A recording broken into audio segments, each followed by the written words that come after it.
तेरे जैसा एक भक्त बेटा पैदा हो जाए, जो दान करे, जो पुण्य करे, जो भक्ति करे, जो साधना करे।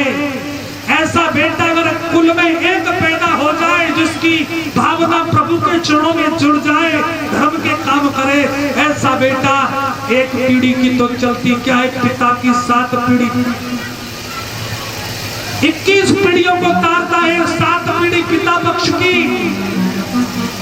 और 7 पीढ़ी माता पक्ष की और 7 पीढ़ी ससुराल पक्ष की। ये नरसिंह भगवान कहते हैं कि घर में एक भक्त बेटा पैदा हो जाए तो 21 पीढ़ियां तर जाती हैं। 21। तो बेटा तू तो अपने पिता की बात करता है, मैंने तो तेरे पिता के पिता, पिता के पिता, पिता के पिता, पिता के पिता, पिता के पिता को भी तार दिया। तो इसलिए निवेदन करता हूं, कैसे भी करके एक बेटे को तो भक्त बना ही लो, जो कम से कम भक्त बन जाए। देखो, यदि माता पिता दुराचारी हो, यदि माता पिता दुराचारी हो और पुत्र सदाचारी हो, तो पुत्र अपने माता पिता को तार देता है। पुत्र अपने माता पिता को तार देता है। मुझे बहुत अच्छे लगते हैं जो लोग धर्म के मार्ग पर चलते हैं। पैसा तो दुनिया कमाती है, पैसा तो दुनिया कमाती है, लेकिन पैसा कमाने के बाद उसको धर्म पर लगा दे, उसी को इंसान कहते हैं, उसी को इंसान कहते हैं। ऐसे लोग मुझे बहुत प्रिय लगते हैं जो विचित्र होते हैं। अरुण, विचित्र लोग मुझे बहुत अच्छे लगते हैं। हाँ ठीक है, इसको लगा दे, लंबा कर ले वहां से। पैसा तो वेश्या भी कमाती है, पैसा का क्या है, लेकिन हमारी बहन पैसा तो ये भी कमाती है। हाँ? क्या नाम ने कहा, दोबारा बोलो। मनीषा बहन भी कमाती है, लेकिन देखो पहली बार मैंने बहुत कथाएं की है, मैंने बहुत कथाएं की है, लेकिन ऐसा धर्म, ऐसा भाव भक्ति का मैंने सुना है, माता बहनों से सुना है और देखा भी है। ये बड़ाई नहीं, मुंह की बड़ाई नहीं करना मैं, ये मुंह पर बड़ाई करना वैसे अच्छा नहीं रहता, लेकिन मैं पीछे बड़ाई करनी चाहिए, पीछे बड़ाई करता भी। ये भाव इनके हृदय में पैदा हुआ है। ये आज का कोई इनका पुण्य नहीं, ये प्रारब्ध का पुण्य है। प्रारब्ध में ये कोई ऋषि मुनि होंगे। जैसे अर्जुन को ये श्राप लगा था ना, ऐसे इनको भी कोई न कोई ऐसा वरदान मिला है। नहीं ऋषि मुनि है, प्रारब्ध नहीं, तो ऐसा पैसा धर्म में लगा। यहाँ बताओ 60-70 हजार रुपए का इन्होंने दान किया इस मंदिर में। 50-60 हजार रुपए का मैंने सुना है कि 50-60 हजार रुपए का दान इन्होंने किया है इस मंदिर में। ऐसा पैसा दान करना कौन? ये प्रभु की कृपा है इनके ऊपर। मैं तो कहता हूं इन्होंने अपने कुल को तार दिया। भक्त प्रहलाद ने जैसे तारा था, इन्होंने अपने कुल को तार दिया। इतना दान कर करके इन्होंने मंदिर भी बनाया, बताते हैं, या बनवाना चाहती है, बनवाया है, या तीर्थ यात्राओं पर भी ले जाती है माता बहनों को। ये कोई साधन, कितने पैसे वाले हैं इस दुनिया कोटा में, कितने पैसे वाले हैं, ऐसा भाव कहाँ जागता है? मैं भगवान से दुआ करता हूँ, भगवान ने कुछ दिन रात चौकों बढ़ाई इनको। ऐसा ही धर्म के कारण हमारे धर्म को ऐसे लोग, अगर हम लोगों के साथ में ऐसे लोग और जुड़ जाए, हम भी तो धर्म का प्रचार कर रहे हैं। हम भी यही चाहते हैं कि हमारे जैसे बहन भाई और हमें ऐसे मिल जाए तो जनता का कल्याण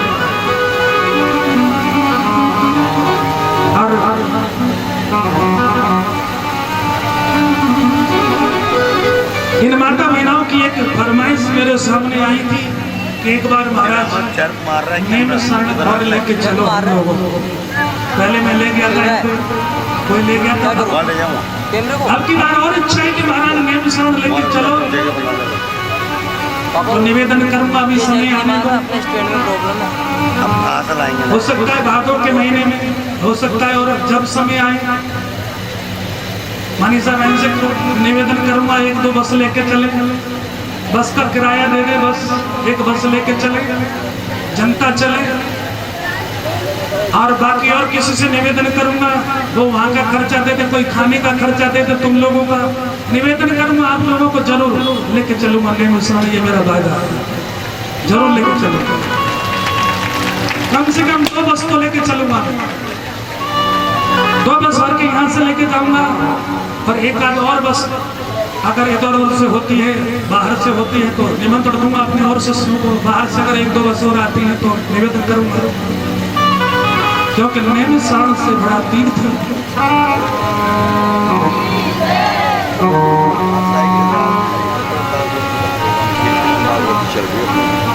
तो जो कुल में एक ऐसा बेटा पैदा हो जाए जो धर्म के मार्ग पर लग जाए, वो पीढ़ियां कर जाती है। यहाँ से फ्री होके जाएंगे ना अपन, देखिए 10 बजे से यहाँ लग जाते हैं प्रोग्राम में, हम शाम को 6:30 बजे। अगर माता पिता सदाचारी हो, ये ध्यान रखना, माता पिता सदाचारी और बेटा दुराचारी हो, माता पिता सदाचारी हो, भक्त हो, परम भक्त हो, और बेटा दुराचारी हो तो माता पिता को नरक में भी ले जा सकता है। बेटा ये ध्यान रखना है, बेटा दुराचारी है, माता पिता भगवान का भजन करते और बेटा अगर पिंडदान भी नहीं कर पाया, दारू पी करके पड़ा रहा तो पिंडदान भी नहीं कर पाया बेटा, तो फिर माता पिता तो गए झंडों में। बेटा का सदाचारी होना बहुत जरूरी है। मैं बेटों से कहना चाहता हूँ, माता पिता तो सबके जैसे होते हैं, वो अच्छे होते हैं, लेकिन बेटों से मैं कहना चाहता हूँ, बेटों कभी दुराचारी मत बनना, अपने माता पिता को कभी नरक में मत भेजना। माता पिता का क्रियाक्रम, माता पिता के लिए दान, मैंने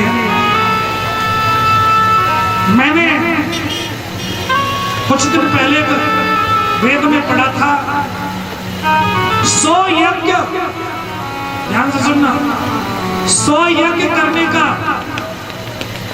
और 10 अश्वमेध यज्ञ करने का जो पुण्य होता है, वो पुण्य माता पिता की मुक्ति के लिए 1 दिन व्रत करने से मिलता है।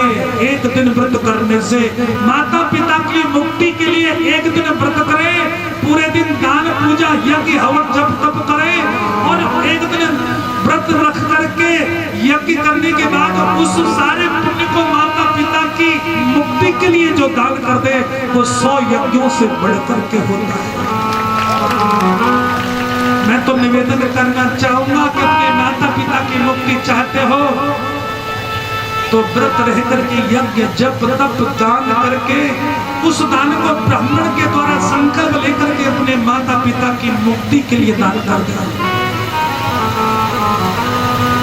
एक छोटी सी कथा है, जो बेटा दुराचारी होते हैं, दुराचारी, उनके माता पिताओं की गति क्या होती है। मैं छोटी सी कथा सुनाता हूं। एक हंस और हंसनी उड़ते हुए बारिश में पहुंच गए एक कौवे के घोंसले पर। कौवे से कहा कि आज हम दोनों को तुम यहाँ रात्रि व्यतीत करने दो। कौवा बोला कोई बात नहीं, कर लो, सारी रात प्रेम से रहे। लेकिन जब हंस अपनी हंसनी को लेकर के प्रातःकाल जब जाने लगा तो कौवा की नजर खराब हो गई। कौवे की नजर खराब हो गई और वो कौवा कहने लगा, हंस महाराज रात्रि वक्त तुम यहाँ रुके हो, इसका टैक्स देना पड़ेगा तुमको। बोले क्या देना है? बोले तुम तो जाओ, हंसनी नहीं जाएगी। हंस कहने लगा ये मत करो मेरे साथ में, ये तो अन्याय होगा। बोले कोई अन्याय नहीं होगा। दोनों में लड़ाई होने लगी। मतलब ये है कि ये बात मजिस्ट्रेट तक पहुंच गई, न्यायाधीश तक बात पहुंच गई। न्यायाधीश के बाद जब बात पहुंची तो न्यायाधीश ने जब ये मैटर सुना तो कौवा को पितरों का दूत माना जाता है। कौवे को पितरों का दूत माना जाता है। मानो कौवे को खिला दिया तो पितरों को खिला दिया। कौवों का संदेश वाहक होता है। वो केस चलता रहा। एक दिन कौवा जज के यहाँ पहुंच गया। उस जज से कहने लगा, महाराज देखो, मैं तुम्हारे माता पिता के दर्शन तुमको करा सकता हूँ। तुम्हारे माता पिता मर गए हैं ना? हाँ, हमारे माता पिता मर गए हैं। बोले तुम चाहो तो मैं तुम्हारे माता पिता के दर्शन करा सकता हूँ। मुझे पता है कि तुम्हारे माता पिता कहाँ हैं। बोले इसके लिए क्या करना होगा बताओ ना। बोले तुम मेरा काम कर दो, मैं तुम्हारा काम कर दूंगा। कौवा कहने लगा कि तुम मुझे जिता दो हंसनी को मुझे दिलवा दो, ये मेरे पक्ष में न्याय कर दो तुम कि हंसनी मुझे मिले, और मैं तुम्हें तुम्हारे माता पिता के दर्शन करा दूंगा। दुराचारी पापी जज जो था वो लोभ में आ गया और दूसरे की पत्नी हंसनी को और कौवे के हवाले कर दिया। बोले मैं ये जजमेंट देता हूं कि हंसनी कौवे की है। अब जब ये जजमेंट दे दिया तो जज कहने लगा कि अब बताओ कौवे महाराज मेरे पिताजी कहाँ हैं? बोले आ जाओ दिखाओ। तो एक भिष्टा का स्थान था जहाँ कीड़ा बनकर के, भिष्टे के कीड़ा बनकर के उसके माता पिता एक भिष्टा में गंदगी में पड़े थे। कौवे ने दिखाया कि ये रहे तुम्हारे माता पिता, ये रहे तुम्हारे माता पिता, देख लो। तो मेरा कहने का भाव यही है, जो पापी होते हैं उनके माता पिता भी नरक में चले जाते हैं, क्योंकि ऐसे पापी लोग अपना तो नरक जीवन बनाते हैं, लेकिन अपने माता पिताओं का जीवन भी नरक बना देते हैं। अपने माता पिता का भी जीवन नरक बना देते हैं। इसलिए हमेशा ध्यान रखो, कभी भी पाप की कमाई हमारे घर में आनी नहीं चाहिए। अगर पाप की कमाई लेकर के भी आते हो तो उस पाप की कमाई में से अन्न नहीं आना चाहिए। हमारे घर में खाने पीने की वस्तु कोई आनी नहीं चाहिए। पाप की कमाई में से अन्न की, खाने पीने की, क्योंकि जैसा खाओ अन्न और वैसा हो मन। विशेष बात यही है। आगे कथा आती है गजेंद्र मोक्ष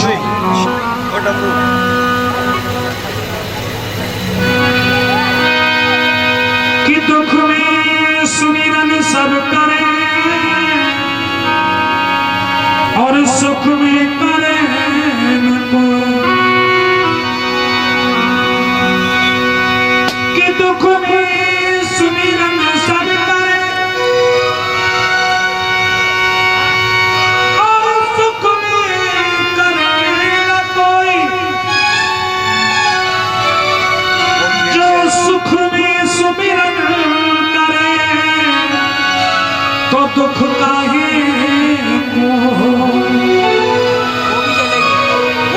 जो सुख में सुमिरन करे तो दुख काहे को।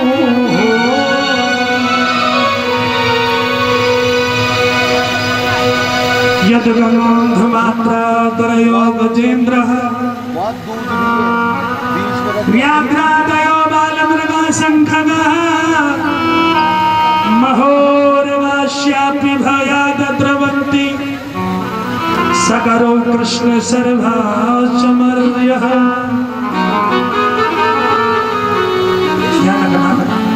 ऊपर डालो त्रिकुट पर्वत पर। कौन से पर्वत पर? माथों पे सबके माथों पे डालो। त्रिकुट पर्वत पर, त्रिकुट पर्वत पर वरुण जी का एक ऋतु नामक उद्यान था। उसमें एक बहुत सुंदर सरोवर था। उस सरोवर में बहुत सुंदर जल था। एक हाथी था, हाथी जिसका नाम था गजेंद्र। जल गया जल रही नहीं जल रही। उसके 50 पत्नी थी। कितनी पत्नी थी? आपने छेड़ दी 50। गजेंद्र के 50 पत्नी थी और 150 पुत्र थे। कितने पुत्र थे? 150 पुत्र थे, 50 पत्नी थी। अब एक बात बताओ, 4 बेटे हों तो आदमी को इतना अभिमान हो जाता है कि मेरे 4 बेटे। हाँ, और बेटे जरा उत्पाती हो तो फिर तो समझ लो मोहल्ले के लिए भारी पड़ जाते हैं, मोहल्ले वाले भी डरते हैं उनसे। हाँ? जब 150 पुत्र हो तो फिर बात ही क्या है, कितना अभिमान होगा। हाँ? 50 पत्नी हैं, 150 पुत्र हैं, अभिमान हो गया। जंगल में कह दिया कि किसी को कोई प्रॉब्लम हो तो मुझे बताना। स्नान करने लगा जलाशय में, उसी जलाशय में ग्राह रहता है, ग्राह ग्राह रहता है, ग्राह। मगर नारा था गजेंद्र, ग्राह ने और गज का पैर पकड़ लिया, धीरे धीरे खींचने लगा, खींचने लगा, खींचने लगा। जब गजेंद्र को मालूम पड़ा तो गजेंद्र को अभिमान है, क्या कहता है, तुझे पता नहीं है मैं कौन हूँ? हाँ, तुझे पता नहीं है मैं कौन हूँ? मेरे 150 पुत्र हैं, 50 पत्नी हैं, 201 हैं, सब मिलकर के हम सब मिलकर के 201 हैं। तेरी चटनी बना देंगे, नहीं तो छोड़ दे। लेकिन ग्राह ने पैर पकड़ा तो छोड़ा नहीं, धीरे धीरे धीरे धीरे धीरे धीरे ताकत लगाता रहा गजेंद्र, लेकिन पैर आगे की बजाय नीचे धंसता जा रहा है।